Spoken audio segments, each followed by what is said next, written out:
race to make sure the future is made in America. Kamala Harris spur the resurgence of American manufacturing. As Vice President, she's invested in working people. Today, there are more factories being built, more manufacturing and construction jobs, and American energy being produced than on any single day during Donald Trump's presidency. She's also proud, and you all know it here, proud to be part of the labor administration industry. She and I are unafraid, and we've done it. We've walked the picket lines alongside you. We've demanded better pay and working conditions. We've fought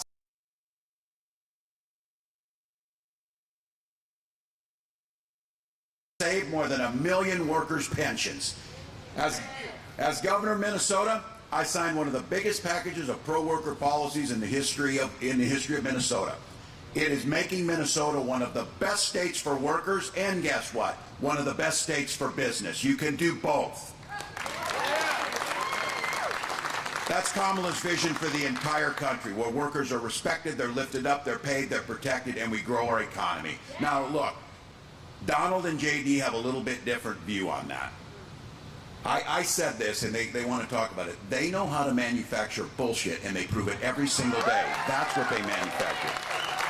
This guy tells you, and listen, I don't know if it matters anymore. They fact check him all the time. He talks a big game, but he was an absolute disaster for working people. He was one of the biggest losers of manufacturing jobs in American history. While Vice President Harris has overseen the creation of nearly 190,000 jobs in Wisconsin, including 22,000 manufacturing jobs.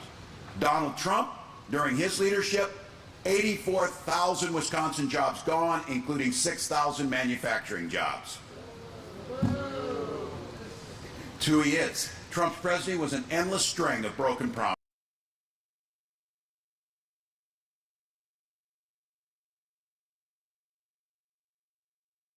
Encouraged companies to move to anti-union states so they could pay their workers less. There's a reason unions across this country has endorsed Kamala Harris. And I want to say this, all unions have done this, but I'm going to give a shout out to the UAW at this and their president made it as clear as possible. Donald Trump's a scab, and that's what union workers know. Look, they could care less about union workers. They care about their billionaire friends like Elon Musk. Now look, there's a reason that I called the guy in a good Midwestern insult the other day. I said it because I had seen a clip, and all of you have seen it, where he and Donald Trump laughed about the idea of firing striking workers. Why negotiate with them? Just firing. That's how he thinks about you. He thinks your jobs are a joke. That's why I called him a dipshit, and I stand by it. I stand by it. He wants to make this guy the economy czar. A guy who doesn't care about his workers, doesn't care about paying overtime, laughs about your jobs, and laughs about firing you when you go on strike. That's who these guys are. And while Trump promised he was going to stop the offshoring of jobs, here's what he did. He cut taxes for corporations during his presidency. Those very places he cut taxes for shipped 200,000 jobs overseas. He awarded $425 billion in federal contracts to companies that were offshoring. So think about what that just means. He took the tax dollars you paid to offshore your jobs to give a tax cut for those very companies that did it. As a result of those trade wars, and let's be very clear, his mismanagement of COVID, by the end of his presidency, he had wiped out more than half of the manufacturing jobs that had been created in the previous decade. He was asleep at the wheel while China seized the advantage, and now he says we should just let China dominate the industries of the future. That's who this guy is. Look, no surprise, Trump's all talk when it comes to being tough on China. We found out that his Trump-branded Bibles were printed there. I said this, he outsourced God to the Chinese. And then my favorite was this, though, as I said, I was going to try and show him a little bit of grace. You know, I don't really blame him, because the Made in China sticker was inside the Bible, a place he'd never seen. So that was the one. You know who he is.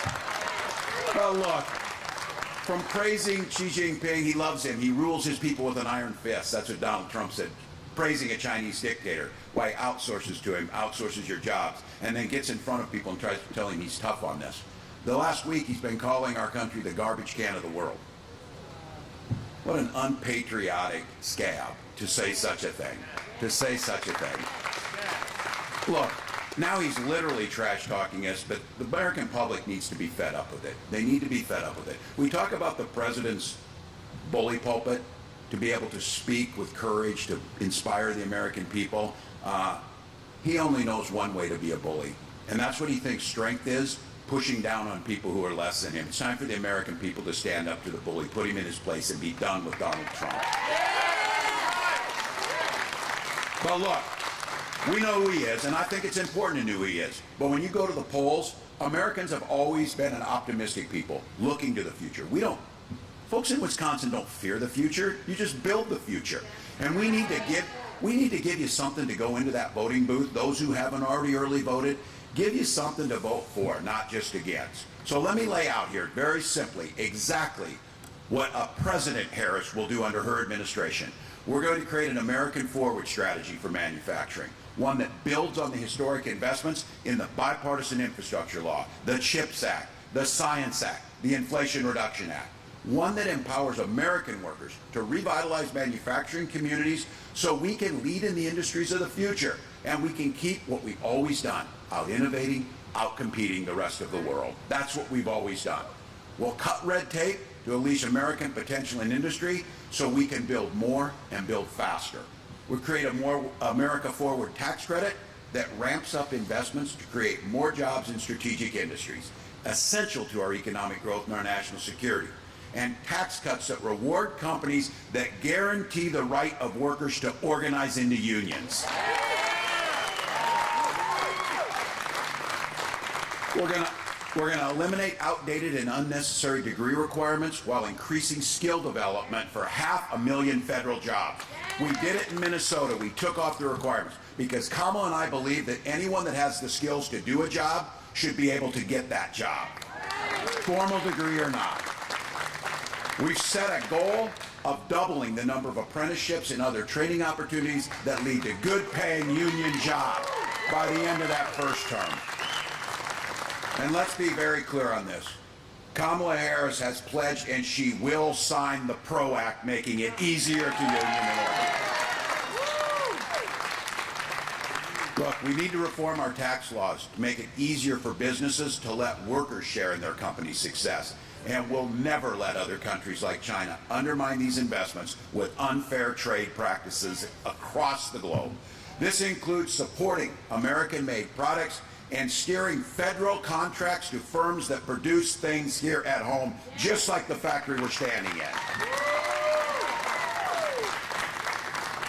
That's a plan, not a concept of a plan. And we're damn proud of it. And we're damn proud of it.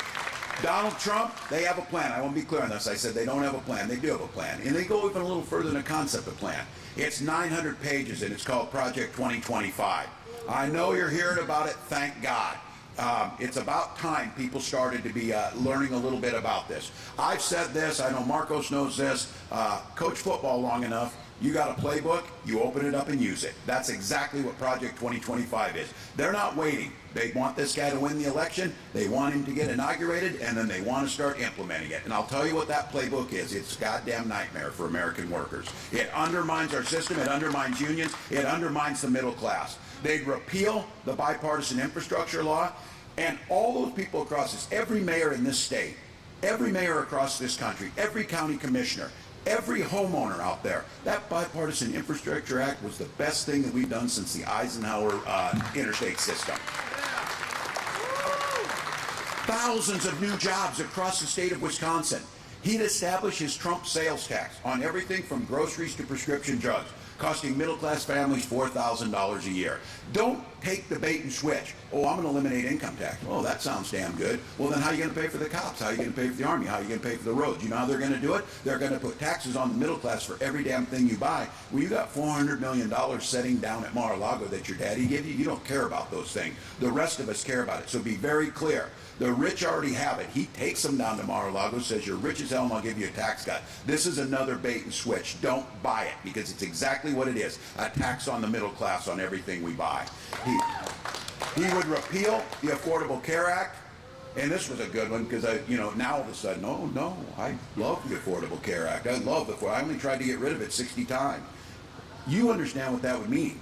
The Affordable Care Act, Obamacare, the big thing about that was it took the power out of insurance companies to discriminate against you because you had a pre-existing condition. Those of you who've been through this rigmarole where you need to be pre-approved or whatever, well, I don't know, my appendix broke. Perhaps I should be able to get in and get care for it. I don't know. You have to call some insurance guy who tells you, well, we're not sure we want to pay that.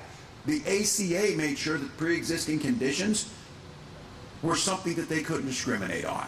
And now they're talking about this week, Trump's plan bankrupting Social Security in the next 6 years. Social Security and Medicare are the best anti-poverty programs we've ever had. We negotiated with them, we pay into them. Just like our defined benefit pension plans, I'll be damned if they'll take those from us. We will strengthen them. So look, folks, we got a chance to turn a page here. Elect a new generation of leadership, not a nearly 80-year-old man screaming at clouds every day, but a new generation. Chart a new way forward. We got 8 days. We got 8 days to go on this. Race is going to be close. It is going to be close. 1 vote per precinct. Maybe here or there we pick up some folks. We get somebody to the polls. Each one of those will make a difference. So my ask of all of you today on a bright and sunny Monday morning where the Packers won and the Vikings lost, you should be happy as hell. I'll take it. I earned that one. First and foremost, you need to vote. You need to vote. If you need to vote early in person at any location across these municipalities, bring your ID with you. You can register and vote at the same time during early voting. It's underway now on Election Day, November 5th. If you're feeling generous, go to KamalaHarris.com, give $1 or $2, because all this work, all these rallies, all these meetings, all those ads you're sick of, all of the door knocking, all of the phone banking, all of the things you're doing, really they translate into one thing. It needs to be that little sticker that says I voted on more people who believe in America, believe in the promise, are hopeful, joyful, and believe in the middle class. That's what it's going to do. So look, we're leaving it all on the field. Unlike the Bears, I might add, but they earned it too, because we believe in this country, but believe in what we can do. We're going to have to fight for it, and the Vice President of the United States has told us that. When we fight, we win, but this week we're changing it. When we vote, we win. Let's win this thing, Wisconsin. Move on. Thank you, everybody.